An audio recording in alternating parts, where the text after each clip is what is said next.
Welcome back to Let's Play Alan Wake 2. I'm BurningDogFace, and last time... Well, let me put it this way. Previously on Alan Wake...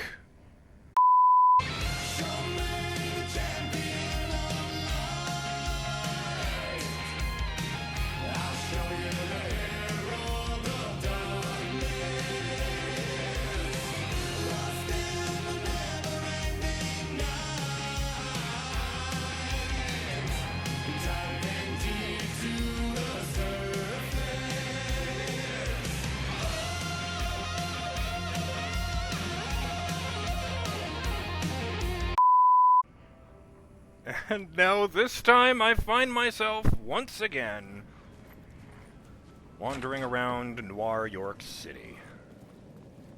What does that say?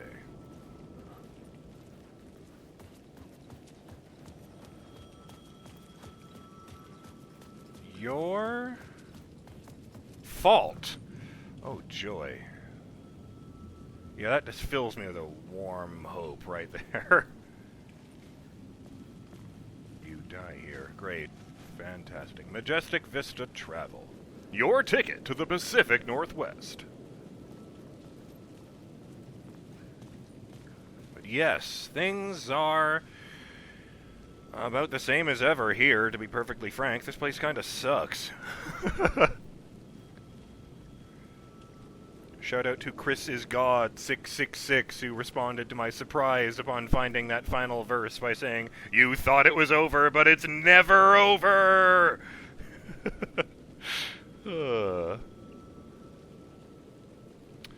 Well, where the hell are we now? I had a thought over the weekend. I realized that I had just been assuming that it was entirely because the Dark Presence is a sadist, whatever it is. But, it's not just that. That's not the entire reason that the Dark wants a horror story. I realized that, I guess you could say remembered, that in the horror genre alone, there are about 50-50 chances as to whether the good guy or the bad guy wins. The mystery caller was back at it. Even monsters can win. I had to find out more. I'm going to answer this because he's not going to shut up until I do.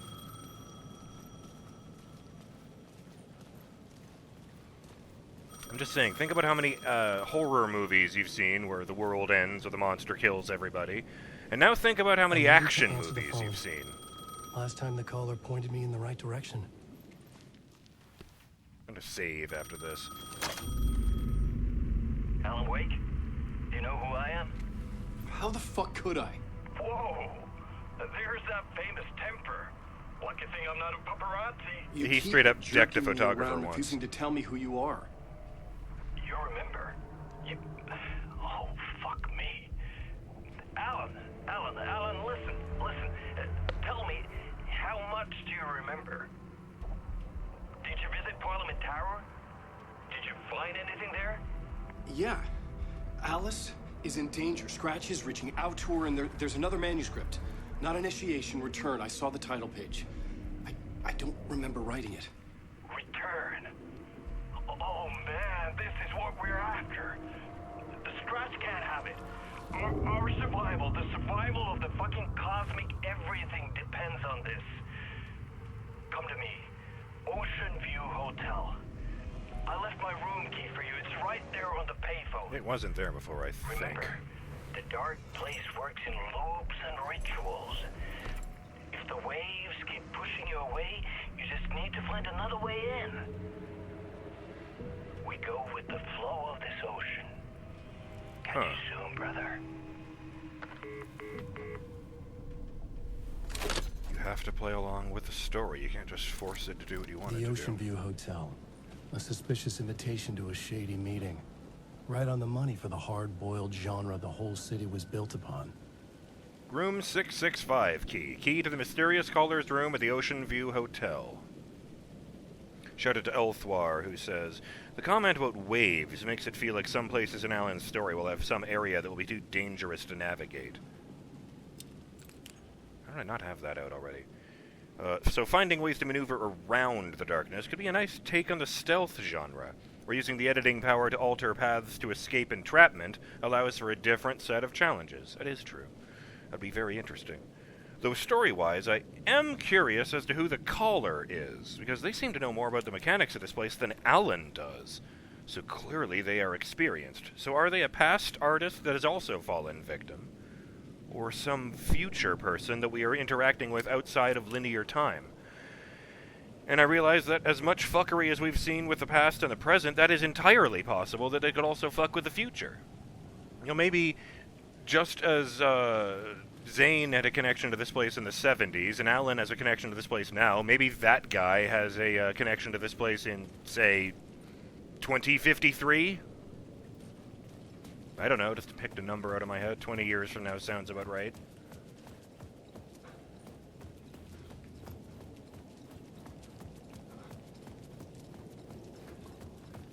I want to look around a bit before I go to the motel. As I said, I've only found the one gun. I wonder if I can reach that hot dog cart before I dematerialize.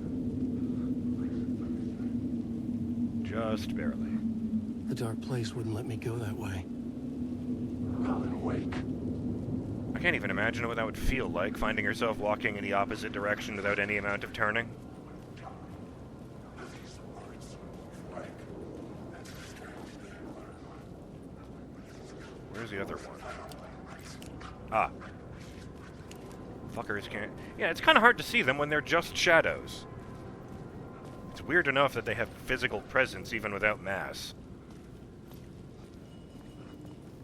It's even weirder that even those ones that aren't really there can just fucking grab me. Yes, I went up here. Wait, hang on, I was going to save first. I said that, didn't I? Let's not take that route, actually. I make more noise and I'm... Okay, honestly, it's more of a light jog than a sprint, but you know. You can hear his buckles rattling on the bag he's carrying. Yes, Mr. Door.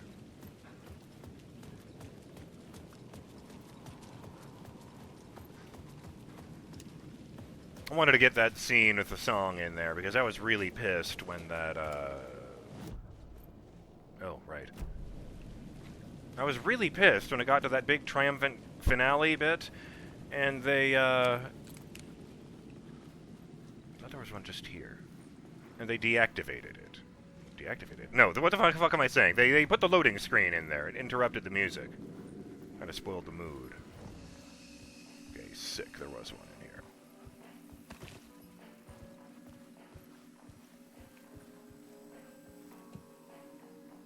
Oh, I should clarify something.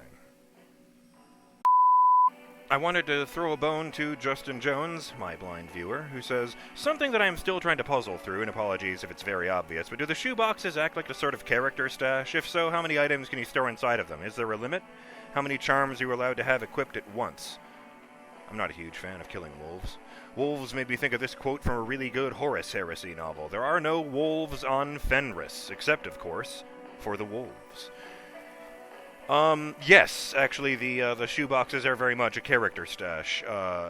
Saga and Alan can't access the same items, but they do both get a stash. You access one shoebox, it's the same items in all of them. Like an ender chest, that's what they're called from Minecraft, or you open one, the contents of one ender chest, or the contents of all ender chests, so you can access your items from any ender chest.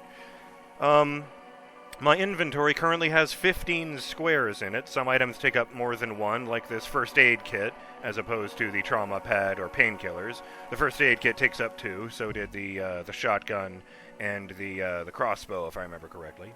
Alan currently has 15 squares, but there's another row of 5 below that I could unlock at some point. And the shoebox has 40 squares in it, all of which are currently empty.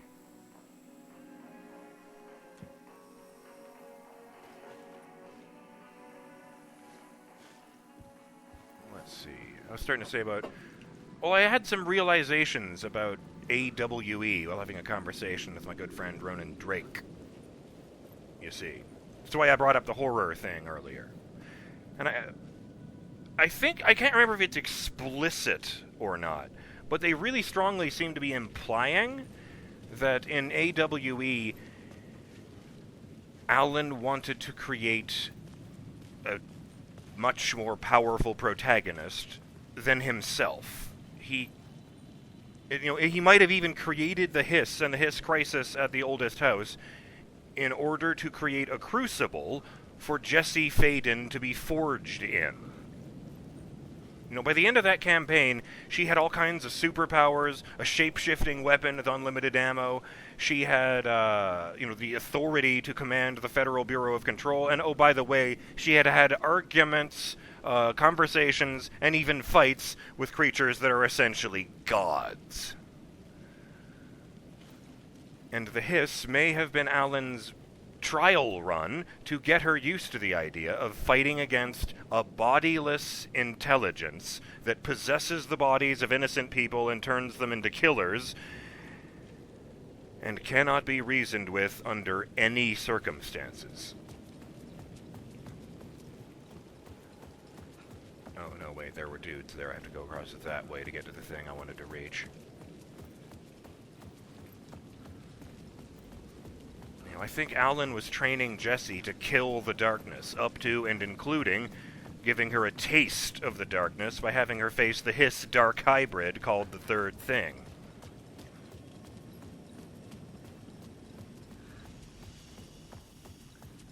Because Alan didn't want it to be a horror story where the dark could win. Alan wanted it to be a superhero story where the good guy always wins.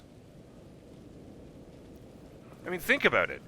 I can only think of 2 superhero stories where the bad guy wins in the end. And I'm not going to name names because that would be, spoilers, and that would be kind of a dick move, but one of the ones I can think of is an intentional deconstruction of the superhero genre, and the other one was just part 1 of 2, to set up another story where the same bad guy loses.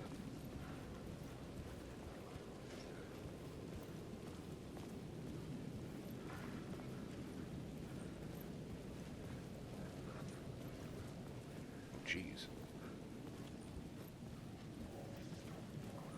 Yeah, I remember this. I just remember there being a few paths up here.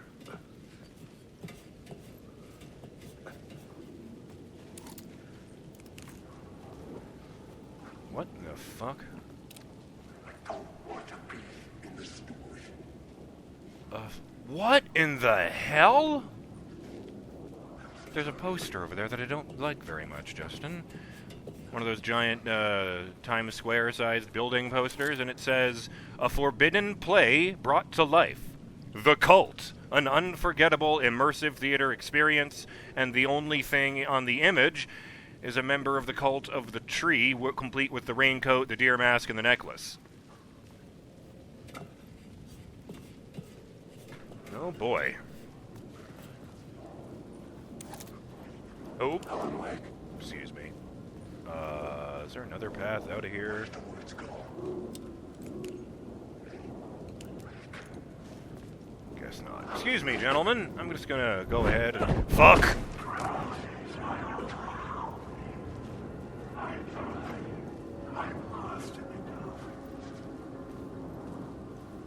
The guy who grabbed me then disintegrated without me pointing my light at him. It used him up or something. I think that was just to mess with me. I didn't even take damage.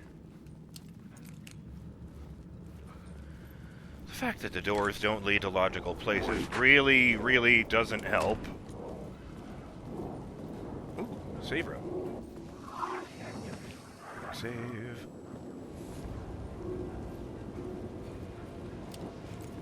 Oh, fuck. Jesus Christ, there were like 6 of them right in front of me and I had no idea. Don't like that. No, that's where I came in. That closed behind me. Oh, there's a guy there. I can see him. Can I get to those stairs?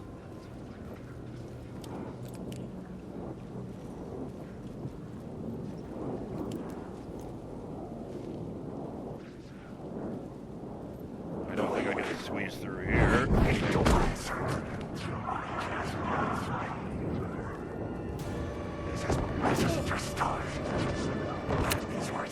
Back off!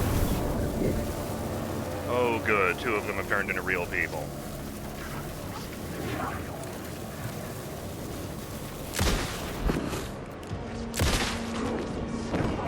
Oh shit!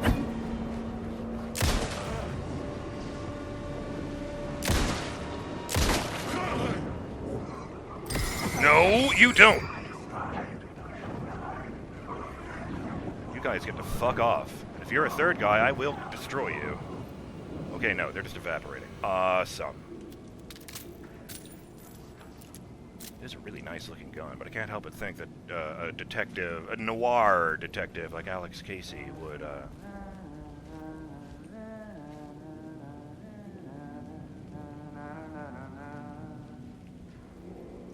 Okay.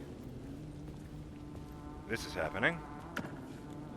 What's the certain? I don't know that a noir detective like Alex Casey would probably just have the department's standard issue gun. It would be all grungy and grimy, but it would work perfectly in his hands. And we are talking about a genre so full of an old-fashioned definition, let's say, of masculinity that the people in it ignore their wounds.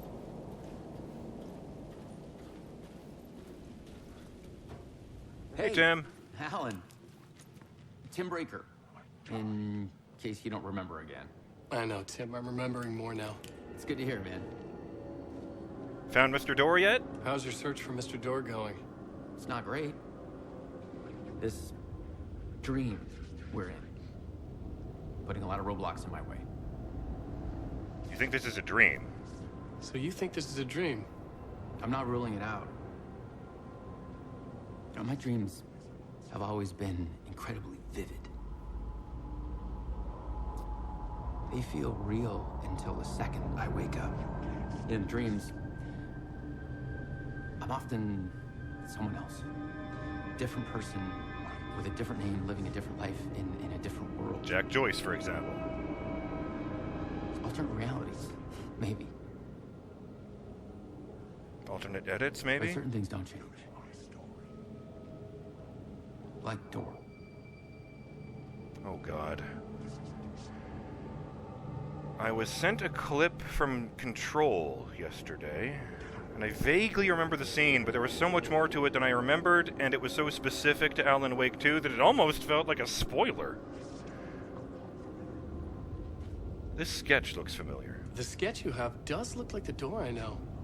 The talk show host. All I know is the Door has something to do with what's happening to me. And he knows that I know. He's like some sadistic mastermind torturing me. I don't feel like that's the case, but he's been here. Oh.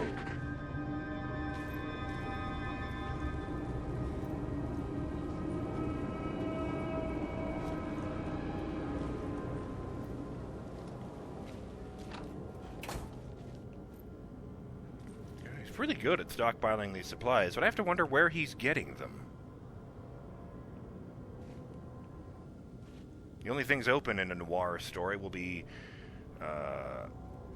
bars, bordellos, and I don't know, drug dens. That's a good idea. I think I'm just going to go ahead and use that.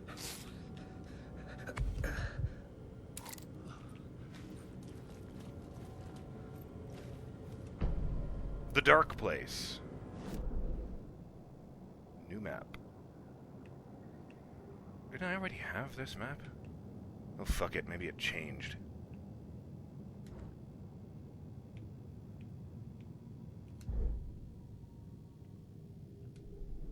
The Ocean View Hotel. Why did you say that when I looked at the writing board? Part 2, room 665, room with an ocean view. The mystery caller was back. He knew things, wanted to meet me. The Ocean View Hotel. I would find a way there. Can I trust Zane? Get return before scratch, return us the key. So that's meant to be Zane. It doesn't sound like the old Zane. Oh, wait, no, it can't. The old Zane was voiced by, James McCaffrey, the guy who voiced Max Payne and is currently busy voicing Alex Casey and Alex Casey.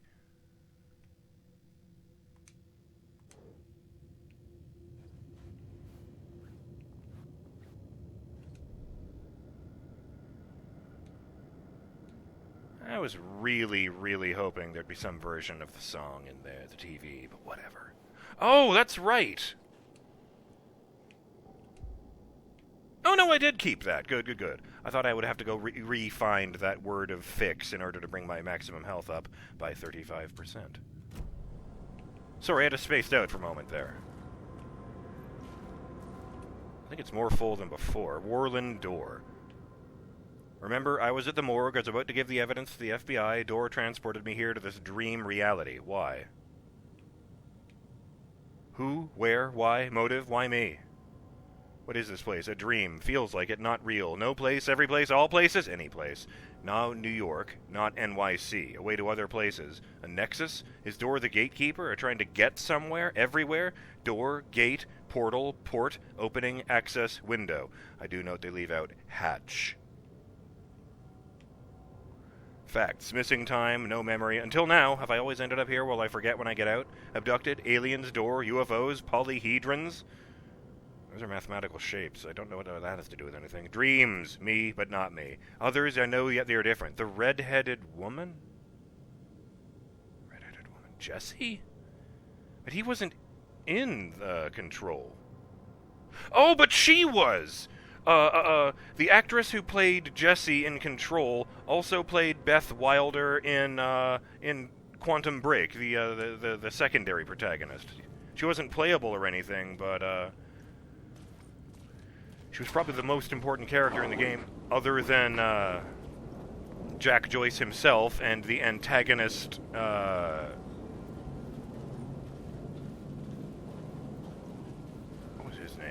Paul Serene, yes, that's right, they were playing off of that, where the waves were both wilder and more serene.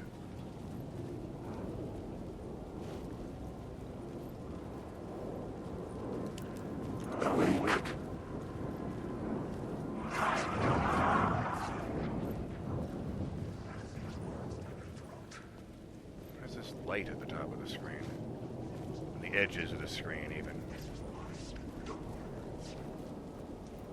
It's a cold day in hell. Cold Casey.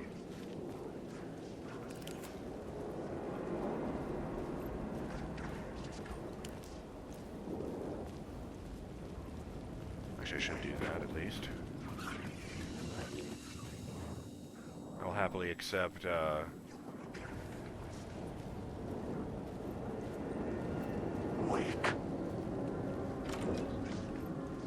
meeting that guy as progress. Time breaker. I can't believe I didn't see that immediately.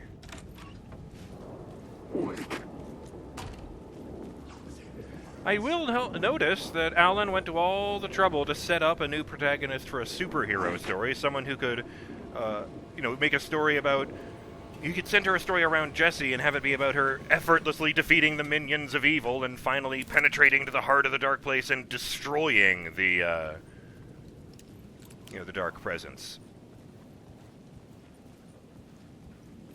So he went to all the trouble to, set up Jessie as the perfect superhero character to win this scenario, and the Dark Presence responded by going, well, fuck that, and attacking his memories instead of his body.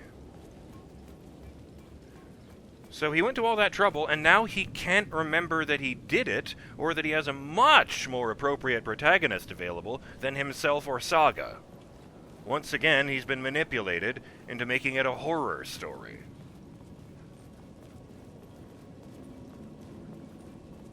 Kind of reminded of the phrase about gambling. The house always wins.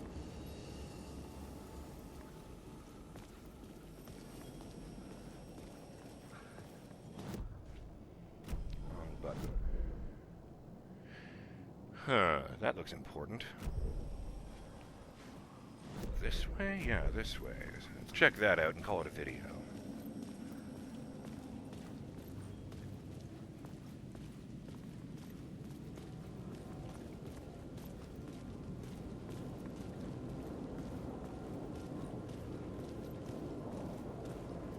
Lost in the never-ending line. Oh, I'm right in the middle of this circle.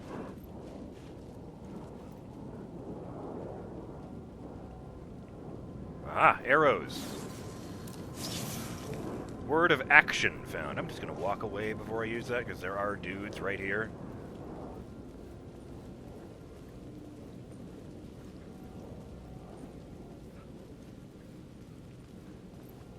On a side note, I really like that this place has consistently been nothing but shadows and Tim.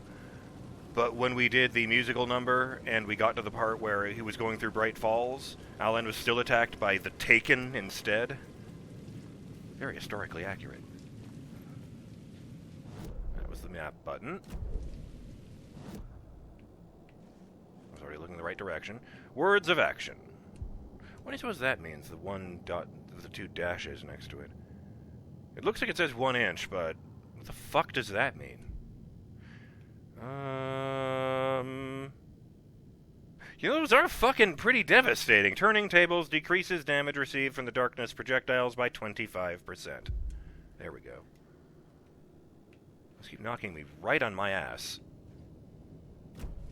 Okay.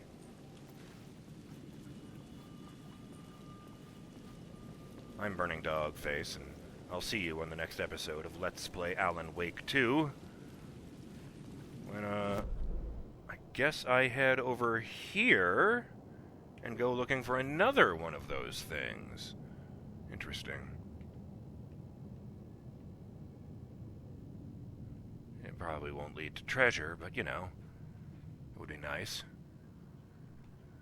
Maybe I'll do that and we'll bring me a gun.